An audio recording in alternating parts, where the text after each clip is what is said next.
The autumn fog hung thick over Schweinfurt, Germany, on the morning of October 14, 1943, as Oberst Friedrich Kessler stood before the massive window of his office overlooking the sprawling ball-bearing factories below.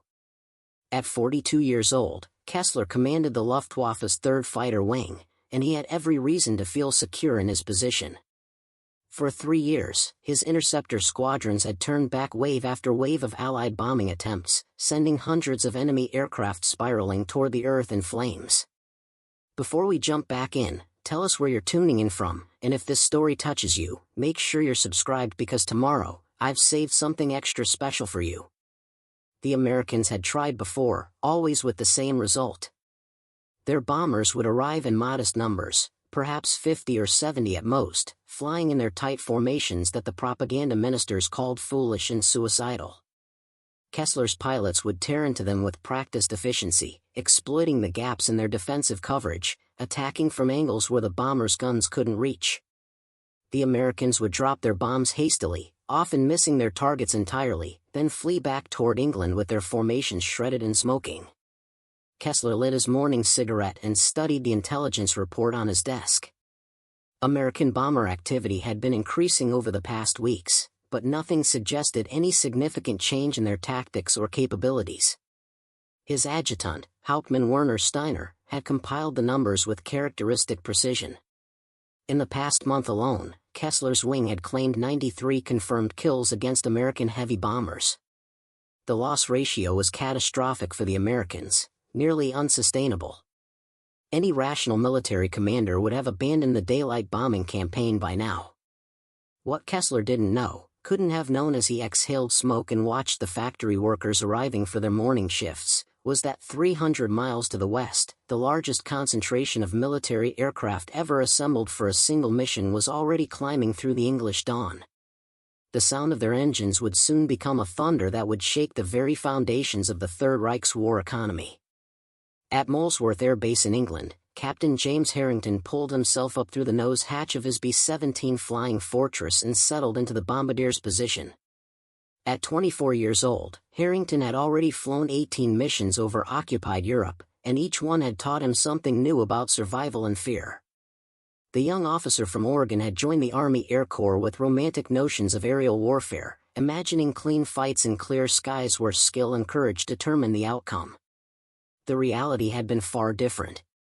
The missions over Germany were exercises in sustained terror, hours of flying through exploding flak while German fighters tore through the formations like wolves among sheep. Harrington had watched friends die in ways that would haunt him for the rest of his life. He had seen aircraft explode so completely that nothing remained but an expanding cloud of debris. He had witnessed men bail out of burning bombers only to be machine-gunned in their parachutes by vengeful German pilots. He had learned that survival often had less to do with skill than with random chance, with being in one part of the formation rather than another when the fighters attacked. But today felt different. As Harrington ran through his pre-flight checks, he could hear the rumble of engines extending in every direction, a sound that seemed to have no end. The briefing that morning had been unlike any other. The intelligence officers had been almost gleeful as they revealed the mission parameters. Not 50 bombers. Not 100. Today, they were sending everything they had. The concept of strategic bombing had been debated in military circles long before the first shots of the Second World War were fired. Theorists argued that modern industrial warfare created vulnerabilities that previous generations had never faced. Armies now depended on vast networks of factories, refineries, and transportation systems. Destroy these critical nodes, the theory went, and you could cripple an enemy's ability to wage war without ever engaging their military forces directly.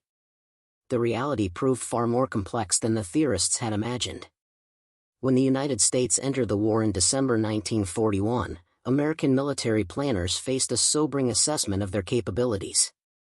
The U.S. Army Air Corps possessed neither the aircraft nor the experience necessary to conduct strategic bombing operations against a sophisticated enemy like Nazi Germany. The bombers in their inventory were designed for coastal defense, not penetrating deep into enemy territory. Their crews had trained primarily for navigation and basic bombing techniques, not for the kind of sustained combat operations that would be required over Europe. The British had already learned these lessons through painful experience. The Royal Air Force had attempted daylight bombing raids early in the war and suffered catastrophic losses. German fighters and anti-aircraft defenses had proven devastatingly effective against unescorted bombers operating in daylight. The British had shifted to night bombing, accepting reduced accuracy in exchange for improved survival rates. Their message to the Americans was clear: daylight bombing against German targets was suicide. American commanders rejected this conclusion. General Karl Spaatz and his staff argued that precision bombing of critical targets required daylight operations. More importantly, they believed that American technology and tactics could overcome the challenges that had defeated the British. The key to their strategy was the Boeing B-17 Flying Fortress, an aircraft that represented the cutting edge of American aviation design and industrial capability. The B-17 had been conceived in the mid-1930s as a strategic deterrent, a flying battleship capable of defending American coastlines from enemy fleets. The aircraft that emerged from Boeing's Seattle factories exceeded even the most optimistic projections. It was massive, with a wingspan of over 100 feet and a loaded weight approaching 30 tons. For Wright Cyclone engines, each generating over 1,000 horsepower, gave it the range to strike targets deep in enemy territory and the ceiling to fly above most of the dangerous weather that plagued lower altitude operations. But what truly set the B-17 apart was its defensive armament. The aircraft bristled with machine gun positions covering every approach angle. A pair of guns in the nose for frontal defense. Twin guns in the dorsal turret that could pivot to engage targets above and behind. A ball turret beneath the fuselage with its own twin guns providing lower hemisphere coverage. Waist guns on either side of the fuselage. Tail guns to deter attacks from behind.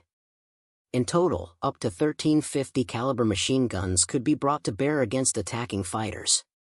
American planners believed that if enough of these heavily armed bombers flew in tight formations, they could create a defensive crossfire so intense that no fighter could penetrate it. The formations would protect each other, their overlapping fields of fire creating a lethal barrier that would deter all but the most suicidal attacks. Losses would be acceptable, perhaps 10% per mission, a price the Americans were willing to pay to destroy Germany's war-making capacity. The man tasked with proving this concept was General Ira Eaker, commander of the 8th Air Force based in England. Eaker was a pragmatist who understood both the potential and the limitations of his forces. The B-17 was indeed a remarkable aircraft, but it was not invincible. German fighters were fast, maneuverable, and flown by experienced pilots who had been fighting for years. German anti-aircraft artillery, known as Flak, had reached a level of sophistication that made it lethally effective against high-altitude targets. Eaker's initial operations in 1942 and early 1943 had been cautious affairs, feeling out German defenses while training his crews and developing effective tactics. These missions targeted occupied France and the Low Countries, relatively short flights that allowed fighter escorts to accompany the bombers most of the way. Results were mixed. The bombers could indeed defend themselves against fighter attacks when flying in proper formation, but the losses were higher than anticipated. The tight formations that provided defensive protection also made the bombers more vulnerable to flak, as the anti-aircraft batteries could concentrate their fire on predictable flight paths. The real test came when the bombers flew. Preparing and narrating this story took us a lot of time, so if you are enjoying it, subscribe to our channel, it means a lot to us. Now back to the story. Beyond the range of fighter escort, penetrating deep into German airspace to strike at critical industrial targets. These missions revealed the fundamental flaw in the American strategy. Without fighter protection, the bombers were vulnerable during the long approach to their targets and the even longer journey home. German fighters could attack with near impunity, making multiple passes and exploiting any gaps in the defensive formations. The mission against Schweinfurt in August 1943 had demonstrated both the potential and the problems of the American approach. Schweinfurt's ball-bearing factories were critical to German war production, supplying precision components for everything from aircraft engines to tank transmissions. Destroying these factories could have cascading effects throughout the German military-industrial complex. But the city lay deep in southern Germany, far beyond the range of any fighter escort. The August raid had been a bloodbath. Of the 230 bombers that set out that morning, 60 failed to return. The loss rate of over 25% was unsustainable by any measure. Worse, reconnaissance photographs showed that while the bombing had damaged the factories, it hadn't destroyed them. German workers had the production lines running again within weeks. The Americans faced a critical decision. They could abandon daylight strategic bombing, admitting that the British had been right all along. They could continue with the current approach and accept casualties that would eventually destroy the bomber force faster than it could be replaced. Or they could find a way to overwhelm German defenses through sheer numbers and improved tactics. Lieutenant Colonel Curtis Brennan had been wrestling with these questions since taking command of the 384th Bombardment Group in July 1943. Brennan was a career officer who had risen through the ranks of the peacetime Army Air Corps, and he understood both the capabilities and limitations of his aircraft and crews better than most. His group had flown 12 missions since arriving in England, losing 14 aircraft and over 100 crewmen. The mathematics were brutal and undeniable. At the current loss rate, none of his original crews would survive their required tour of 25 missions. Brennan had spent countless hours studying mission reports, gun camera footage, and interrogation reports from captured German pilots. He had identified patterns in how the Germans attacked and weaknesses in American defensive tactics. The problems were numerous and interconnected. Bombers that fell out of formation due to battle damage or mechanical failure were quickly picked off by waiting fighters. The tight formations that provided mutual defense also made it difficult for individual aircraft to take evasive action when attacked. The machine guns, while numerous, lacked the range and hitting power to reliably bring down the heavily armored German fighters before they closed to firing range. But Brennan had also identified potential solutions. Better formation discipline could reduce the gaps that German fighters exploited. Improved gunnery training could make the defensive fire more effective. Modified tactics could present attacking fighters with more difficult intercept problems. Most importantly, Brennan believed that overwhelming numbers could saturate German defenses, forcing the fighters to divide their attention and reducing the concentration of attacks against any individual formation. These ideas had gradually worked their way up the chain of command, combining with similar observations from other group commanders and staff officers. By September 1943, American planners were developing a new operational concept, one that would test whether industrial might and tactical innovation could overcome the advantages that German fighters currently enjoyed. The concept was audacious in its simplicity. Instead of sending modest formations that German fighters could systematically destroy, the Americans would launch everything they had in a single massive strike. Hundreds of bombers would saturate German defenses, attacking multiple targets simultaneously and forcing the Luftwaffe to spread its forces thin. The sheer number of aircraft would overwhelm German fighter controllers, making it impossible to coordinate effective interceptions. Individual bombers might still be lost, but the mission as a whole would succeed, and the loss rates would be acceptable. Implementing this concept required solving numerous logistical and operational challenges. Assembling hundreds of bombers over England and organizing them into effective formations required precise timing and coordination. The airspace over East Anglia would be filled with aircraft, all trying to find their assigned positions while climbing to operational altitude. A single mistake could result in mid-air collisions that would destroy aircraft before they even reached enemy territory. Ground crews faced equally daunting challenges. Every available bomber had to be made mission-ready simultaneously, requiring around-the-clock maintenance efforts. Ammunition had to be loaded, bombs armed and installed, fuel tanks topped off. Each bomber required its own ground crew of 8 to 10 men working through the night to prepare the aircraft for dawn departure. Multiply that effort by hundreds of aircraft, and the scale of the undertaking becomes apparent. Technical Sergeant Michael O'Brien had been working on B-17s since the first ones arrived in England in the summer of 1942. The Irish immigrant from Boston had learned aircraft maintenance in the peacetime army, and his skills had made him invaluable as a crew chief responsible for keeping his assigned bomber operational. O'Brien's aircraft, AB-17F named Lucky Strike, had flown 23 missions without being seriously damaged, a remarkable record that O'Brien attributed to meticulous maintenance and liberal amounts of Irish luck. The night before the big mission, O'Brien and his crew had worked under portable lights to prepare Lucky Strike for what everyone knew would be the most ambitious operation yet attempted. They had replaced a balky engine that had been running rough on the previous mission. They had patched minor flak damage to the fuselage and tail. They had cleaned and tested every machine gun, loaded fresh ammunition belts, and verified that the turret mechanisms operated smoothly. The bomb bay had been loaded with 12 500-pound general-purpose bombs, 6 tons of high explosives that would hopefully find their way to a German factory floor. As dawn broke and the crews arrived for their mission briefing, O'Brien watched them with a mixture of pride and apprehension. These were kids, most of them, barely old enough to drink legally back home. They would climb into his airplane and fly it into the most heavily defended airspace in the world, knowing that many of them would not return.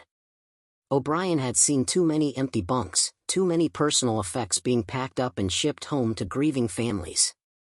But he also knew that his job was to give these kids the best possible chance of survival, and that meant making sure every system on his aircraft worked flawlessly. The mission briefing for October 14th began at 0400 hours in a crowded Quonset hut that smelled of coffee, cigarette smoke, and nervous sweat. Captain James Harrington sat with his crew near the front, watching as the intelligence officer pulled back the curtain covering the wall-mounted map. The collective intake of breath from the assembled aircrews told Harrington everything he needed to know even before he saw the red line stretching deep into Germany. Schweinfurt again. The most heavily defended target in the Reich. The city where 60 bombers had been lost just 2 months earlier. Harrington felt his stomach tighten as the intelligence officer began his presentation, describing the target's importance and the expected defenses in a tone that was meant to be reassuring but only emphasized the dangers they would face. But then the officer revealed the mission's scale, and the mood in the room shifted. Not 200 bombers. Not 300. Today, every operational B-17 in England would be committed to this single mission. The numbers were staggering. Over 290 bombers would strike Schweinfurt itself. Another 60 would hit the Messerschmitt factory at Regensburg. Support missions would target other locations, creating a package of nearly 400 bombers that would penetrate German airspace simultaneously. The weather officer provided his forecast, predicting clear skies over the target with good visibility. The gunnery officer reminded crews about proper lead calculations and the importance of fire discipline. The operations officer reviewed formation procedures and emergency protocols. Through it all, Harrington tried to process what this mission would actually mean. The scale was unprecedented, not just in the European theater but in the entire history of aerial warfare. No military force had ever attempted to coordinate an air operation of this magnitude. The Germans would see them coming, of course. Radar stations along the coast would detect the formations as they crossed the English Channel. Fighter controllers would vector interceptors toward the bomber streams. Flak batteries would be alerted and ready. But the sheer number of aircraft would present the German defenses with an impossible problem. They couldn't engage all the bombers effectively. They would have to choose their targets and accept that much of the attacking force would reach its objectives. After the formal briefing ended, Harrington gathered with his crew for their private discussion. These 10 men had been flying together for 4 months, long enough to develop the trust and coordination that made the difference between a tight crew and a collection of individuals who happened to occupy the same aircraft. They knew each other's strengths and weaknesses, could anticipate reactions and communicate with minimal words. This cohesion would be tested today as never before.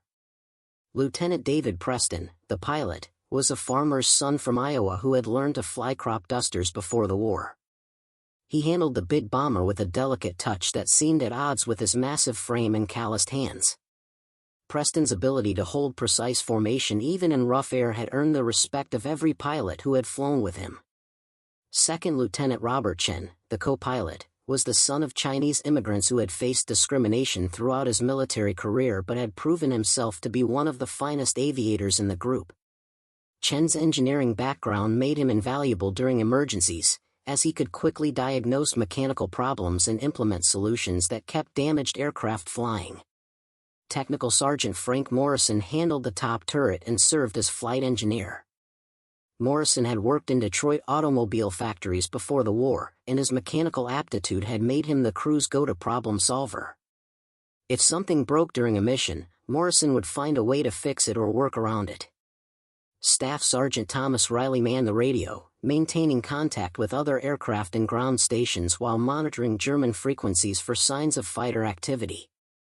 Riley's ability to stay calm under pressure and relay critical information quickly had saved the crew more than once. The waist gunners, Staff Sergeants Patrick Murphy and Anthony Russo, provided lateral defense and served as additional eyes watching for approaching fighters. Both men were products of working-class neighborhoods in Boston and New York respectively, and they had developed a competitive rivalry over who could claim more fighters shot down. Staff Sergeant William Jackson operated the ball turret, the most physically demanding and psychologically challenging position on the aircraft.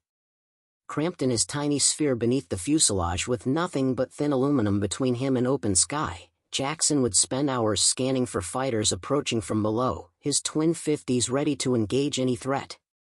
Sergeant Harold Thompson manned the tail guns, the loneliest position on the bomber and one of the most critical. German fighters often attacked from the rear, where the tail gunner's field of fire provided the last line of defense. Thompson was a quiet kid from rural Tennessee who had joined the service to escape poverty and found himself defending his crewmates' lives in ways he had never imagined. Harrington himself would occupy the bombardier's position in the aircraft's nose, responsible for guiding the aircraft to the target and releasing the bombs at the precise moment when they would have the best chance of hitting the factories below.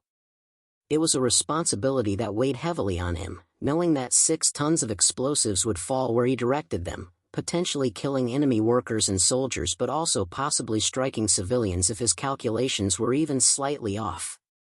As the crew made their way to their aircraft in the pre-dawn darkness, Harrington noticed other crews performing their own rituals. Some prayed together. Others joked nervously, their laughter too loud and too forced. A few stood in silence, smoking cigarettes and staring at nothing. Everyone dealt with the fear in their own way, but the fear was universal and undeniable. Technical Sergeant O'Brien met them at Lucky Strike, looking exhausted but satisfied.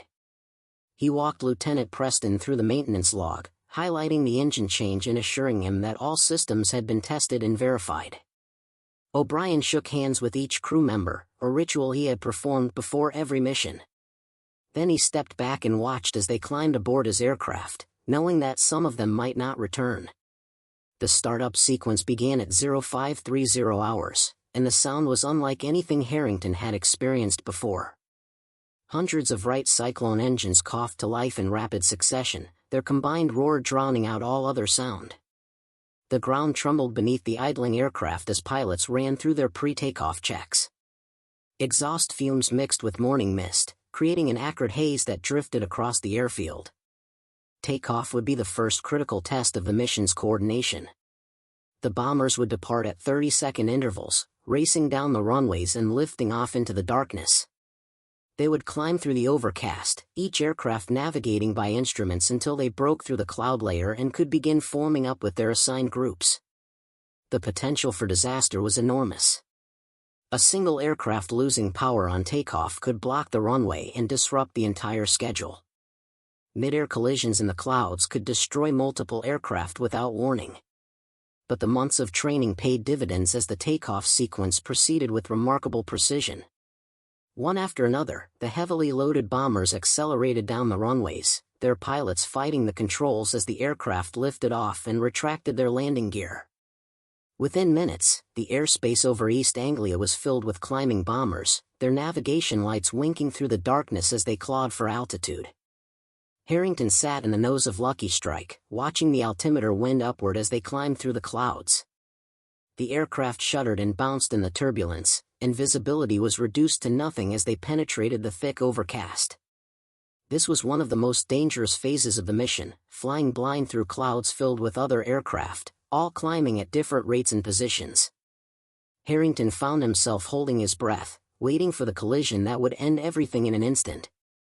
Then they broke through the top of the cloud layer at 8,000 feet, and the sight that greeted them made Harrington forget to breathe for an entirely different reason. The sky was filled with B-17s as far as he could see in every direction. Hundreds of them, maybe more, their silver forms catching the first light of dawn as they climbed and maneuvered to find their assigned positions.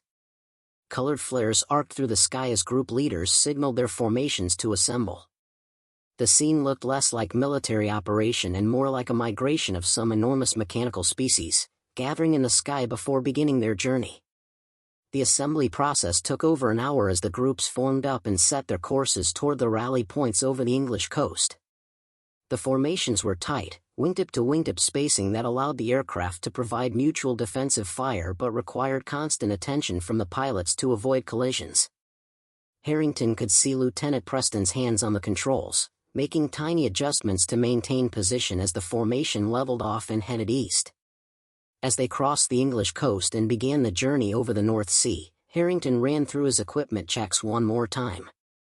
The Norden bombsight was the most sophisticated targeting device ever created, a mechanical computer that could calculate the precise release point needed to hit a target from high altitude while accounting for wind, airspeed, and altitude. Mastering the bombsight had required months of training, and even experienced bombardiers could miss their targets if conditions were not ideal. The defensive gunners tested their weapons, short bursts that confirmed the guns were functioning properly. The sound of the 50s hammering away was oddly comforting, a reminder that they weren't defenseless against the threats that would soon appear. Harrington knew the statistics.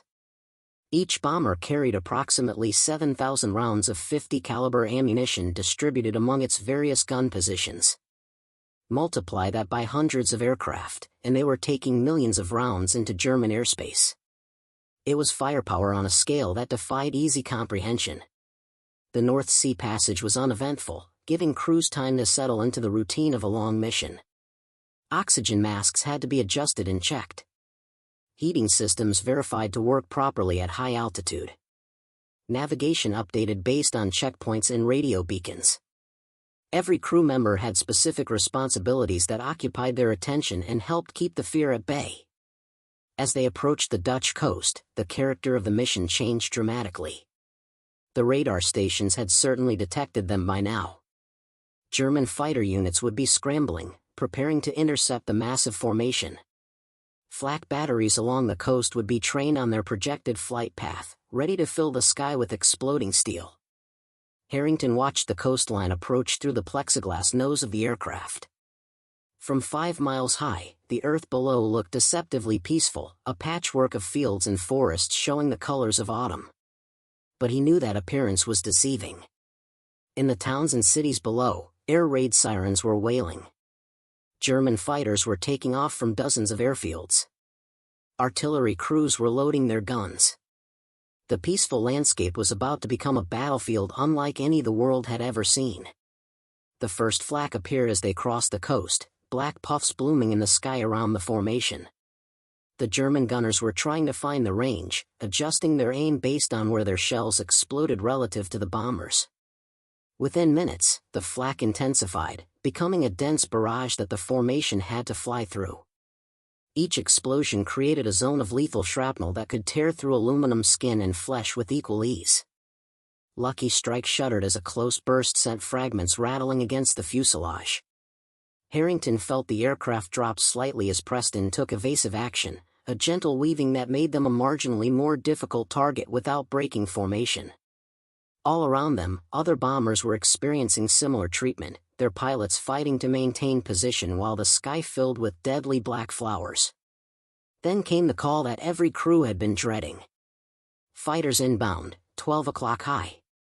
Harrington looked up through the nose glass and saw them, a formation of German fighters diving toward the bomber stream from above and ahead. The tactical situation that American planners had hoped to avoid was developing exactly as feared. The Germans were positioning themselves for head-on attacks, the most dangerous approach because it gave the bombers the least time to bring defensive fire to bear and presented the fighters with the largest possible target as they closed at combined speeds exceeding 500 miles per hour. The nose guns of Lucky Strike and the surrounding bombers opened fire, tracers reaching out toward the approaching fighters. Harrington added his own fire, tracking one of the diving aircraft and squeezing off a burst that he knew had little chance of hitting but might force the German pilot to break off his attack early. The noise was deafening even through his flight helmet, the hammering of the guns combining with the roar of engines and the whistle of air past the aircraft at high speed. The German fighters flashed through the formation in seconds, their own guns blazing as they passed. Harrington saw hits sparking along the wing of a nearby B-17, then the fighter was gone, diving away below the formation to set up for another attack. Other fighters followed, each making their high-speed pass before breaking away. The concentrated defensive fire from hundreds of bombers created a storm of lead that no pilot could ignore, but the German pilots pressed their attacks with a determination born of desperation. They knew what was at stake. If this massive formation reached its targets, the damage would be catastrophic. The running battle that developed as the bombers penetrated deeper into German airspace would become legendary in the histories of both the 8th Air Force and the Luftwaffe. It was warfare on a scale that neither side had experienced before, hundreds of aircraft engaging in three-dimensional combat across hundreds of miles of sky. German fighter controllers were vectoring every available aircraft toward the bomber streams, pulling fighters from training schools and air defense units that normally protected German cities from night raids. Messerschmitt 109s and Focke-Wulf 190s rose to meet the Americans in numbers that seemed impossible. Harrington lost count of the individual attacks, the fighters diving and climbing and rolling through the defensive fire in attempts to get killing shots at the bombers. But the American plan was working. The sheer number of bombers meant that German fighters couldn't concentrate their attacks effectively. They had to spread out, engaging targets across the entire formation. The defensive crossfire from the tight bomber formations proved devastating. Harrington watched fighters explode under concentrated fire, their pilots either killed instantly or forced to bail out over their own territory. Other fighters broke off attacks after taking damage, trailing smoke as they limped toward their bases. The bombers were taking losses too. Aircraft fell out of formation trailing smoke and flame, their crews either dead at their stations or bailing out if they had time. But the formations kept moving, closing ranks to fill the gaps left by lost aircraft. For every bomber that fell, a dozen more continued toward the target, their bomb bays filled with high explosives that would soon rain down on German factories. As they approached Schweinfurt, Harrington moved to his bombardier's position and began the final preparations for the bomb run. This was the most dangerous phase of the mission, when the aircraft had to fly straight and level to allow accurate bombing. No evasive action was possible during the bomb run. They were committed to their course, flying through whatever flak and fighters the Germans could throw at them. The Norden bomb sight was already warmed up and calibrated. Harrington made his final adjustments, accounting for wind drift and altitude. Through the drift sight, he could see the target coming into view, the distinctive layout of the ball-bearing factories clearly visible in the morning light. Around him, other bombardiers in the formation were making their own preparations, all focused on the same objective. The lead bombardier would drop first, and the others would toggle their bombs when they saw his release. This formation bombing technique sacrificed some accuracy but ensured that all the bombs fell in roughly the same area, creating a concentration of destruction that individual precision bombing could never achieve. Harrington watched the lead aircraft, his hand on the bomb release, waiting for the signal. Then the lead's bombs dropped away, and Harrington squeezed his release. The aircraft lurched upward as 6 tons of bombs fell from the bay, gaining the altitude they had lost due to the weight. Harrington watched the bombs fall, tumbling through the air toward the factories below. Other bombers were releasing now, and the sky filled with falling ordnance, hundreds of bombs creating a deadly rain that would devastate everything in its path. The bombing run lasted perhaps 30 seconds, though it felt like hours to Harrington. Then it was over, and Preston was banking the aircraft away from the target, beginning the long journey back to England. Behind them, Schweinfurt was disappearing beneath a rising column of smoke and dust as thousands of tons of high explosives found their marks. But the battle was far from over. The German fighters followed them, harassing the formations all the way back to the Channel. More bombers fell, their crews lost to enemy fire or forced to bail out over hostile territory. The defensive gunners kept firing, their ammunition supplies dwindling as the running battle continued for hour after hour. When Lucky Strike finally crossed the English coast and began its descent toward home, Harrington felt the tension drain from his body. They had survived. The mission had been completed. Behind them, German factories burned, and the German war machine had been dealt a blow from which it would struggle to recover. The mission that everyone had said was impossible had been carried out successfully, proving that American industrial might and tactical innovation could overcome even the most formidable defenses. As they landed and taxied to their hardstand, Harrington could see other bombers coming home, many showing visible battle damage. Some had missing engines. Others had gaping holes in their fuselages and wings.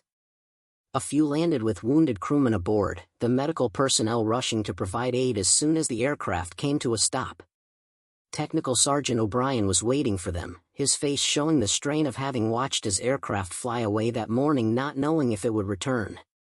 He counted the crew as they climbed out, relief evident when all 10 emerged alive and largely uninjured. Then he began his post-flight inspection, documenting the flak damage that Lucky Strike had sustained and planning the repairs that would be needed before the next mission. In the debriefing rooms, intelligence officers began the painstaking work of assembling a complete picture of the mission's results. Gunners made their claims for enemy aircraft destroyed. Bombardiers described what they had seen through their sights. Pilots provided their assessments of German tactics and the effectiveness of American defensive formations. It would take days to compile all this information into a comprehensive after-action report, but the preliminary assessments were clear. The mission had been a success, but the price had been high. 60 bombers had failed to return from Schweinfurt and the other targets. 600 crewmen were dead, missing, or would spend the rest of the war in German prison camps. It was the single costliest day in the history of the 8th Air Force, losses that approached the limits of sustainability. But the German factories had been hit hard, and the industrial damage would ripple through their war economy for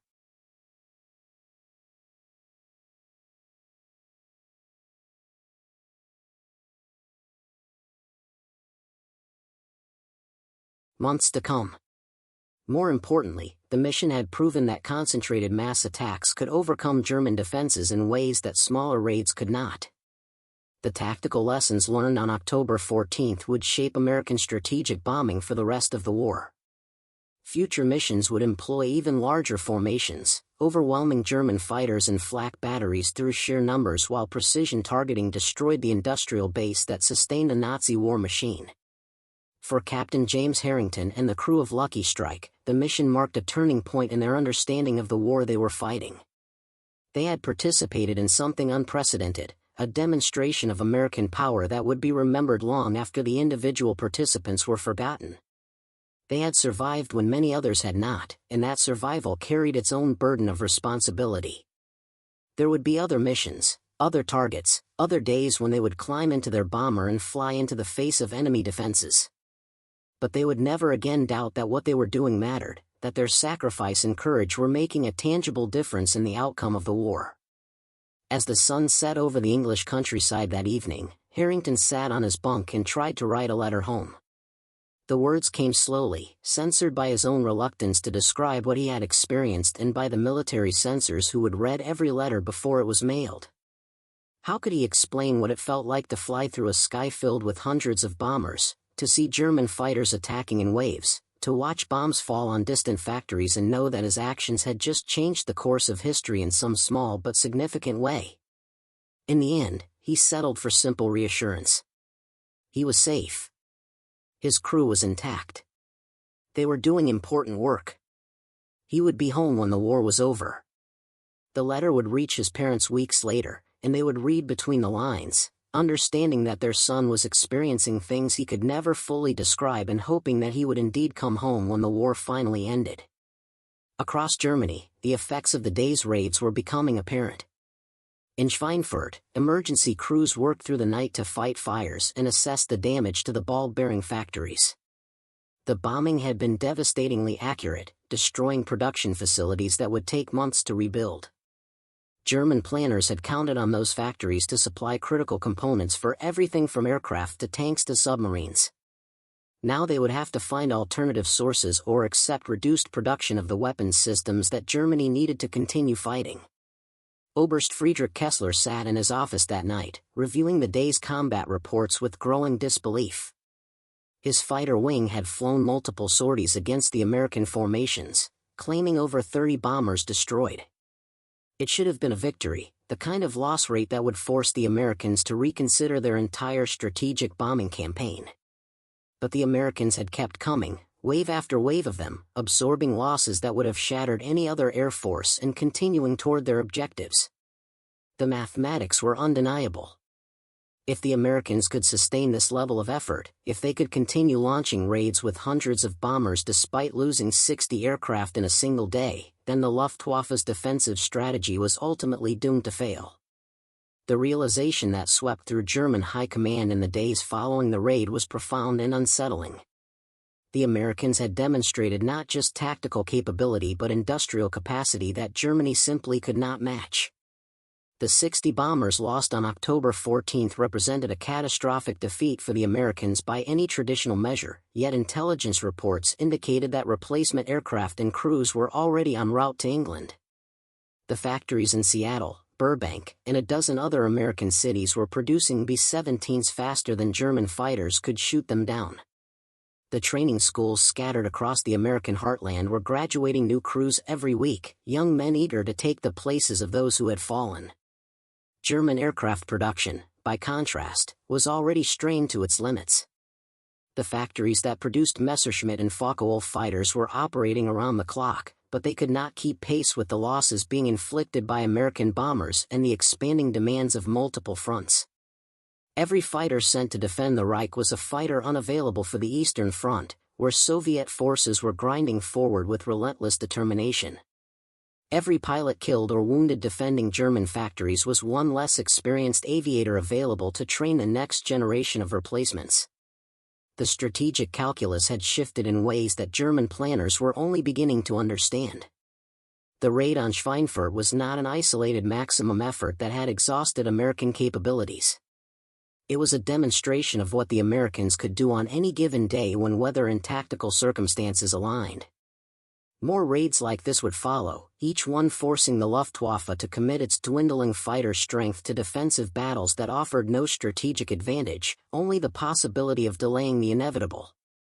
General Adolf Galland, one of Germany's most respected fighter commanders, would later describe the period following the October raid as the moment when he knew the air war was lost. The numbers simply did not work in Germany's favor. American production exceeded German production by factors that made sustained defense impossible. American training programs produced competent crews faster than combat could eliminate them. American tactical evolution proceeded more rapidly than German counterattactics could develop. The Americans were learning from each mission, refining their formations, improving their defensive gunnery, developing new approaches that exploited German weaknesses. For the crews of the 8th Air Force, the implications of the October 14 mission became clear gradually as subsequent operations unfolded. The massive raid had not ended the war or even eliminated the threat from German fighters. What it had done was establish a template for future operations and demonstrate that concentrated force could achieve objectives that had previously seemed impossible. The missions that followed in the winter of 1943 and spring of 1944 built upon the lessons learned over Schweinfurt, each one pushing deeper into German territory and striking at targets that had once been considered beyond reach. The evolution of American bombing tactics accelerated dramatically in the months following the October raid. Formation procedures were refined to maximize defensive firepower while minimizing vulnerability to fighter attacks. New flight paths were developed that avoided the heaviest concentrations of flak batteries.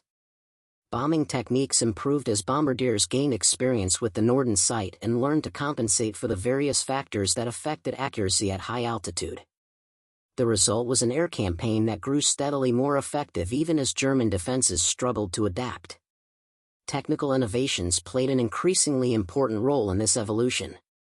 The introduction of long-range fighter escorts in early 1944 fundamentally changed the nature of bomber operations.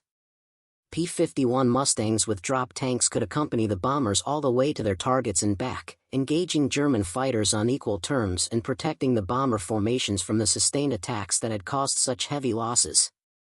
The impact was immediate and dramatic. Loss rates dropped even as the number and scale of missions increased. German fighter pilots found themselves fighting defensive battles against American fighters while trying to attack the bombers, a tactical situation that favored the Americans and accelerated Luftwaffe losses. Improved bombing aids and techniques allowed the Americans to strike effectively even through cloud cover that would have prevented accurate bombing in the early days of the campaign. Radar systems like H-2X gave bombardiers the ability to identify targets and guide their bombs to impact even when the ground was completely obscured by weather. Pathfinder techniques, borrowed from the British, allowed lead aircraft to mark targets with incendiaries that following waves could use as aiming points. These innovations meant that weather was no longer the absolute obstacle it had been in 1943, when missions were frequently scrubbed because clouds prevented visual bombing. The industrial impact of the sustained bombing campaign exceeded even the most optimistic pre-war projections. German war production continued to increase through 1944 due to heroic efforts by workers and managers, but it fell far short of what would have been possible without the bombing. Critical bottlenecks developed as key factories were destroyed or damaged. Transportation networks broke down as marshalling yards and bridges were systematically targeted. The diversion of resources to air defense, both fighters and flak guns, meant less equipment available for ground forces facing Allied advances from multiple directions. The ball-bearing factories at Schweinfurt became a case study in how strategic bombing could create cascading effects throughout an industrial economy. The October raid had destroyed significant production capacity, but German engineers had implemented workarounds and alternative sources that kept critical systems functioning. Subsequent raids in February 1944 inflicted additional damage that proved more difficult to overcome. By spring 1944, German military units were experiencing shortages of precision components that affected everything from aircraft production to tank maintenance. The direct damage from the bombing was compounded by indirect effects as workers were diverted to repairs, transportation was disrupted, and the general strain on the industrial system increased. The human cost of the bombing campaign was immense on both sides. American bomber crews faced some of the highest casualty rates in the military, with overall losses approaching 40% for crews that flew a full tour of missions. Every mission brought the possibility of sudden death from fighters or flak, or the slower agony of watching damaged aircraft struggle to stay aloft as wounded crewmen bled out in the frigid air at high altitude. The psychological toll was severe. Men watched their friends die in horrible ways and then had to climb back into their aircraft the next day to face the same dangers again. German civilians bore the brunt of the bombing as the campaign expanded beyond purely industrial targets to include transportation hubs and urban areas. The distinction between military and civilian targets became increasingly blurred as the Americans adopted area bombing techniques similar to those employed by the British in their night raids. The firestorms that consumed Hamburg and Dresden demonstrated that strategic bombing could inflict destruction approaching that of atomic weapons, though with conventional explosives requiring many more aircraft and much higher risk to the attackers. Up next, you've got two more standout stories right on your screen. If this one hit the mark, you won't want to pass these up. Just click and check them out.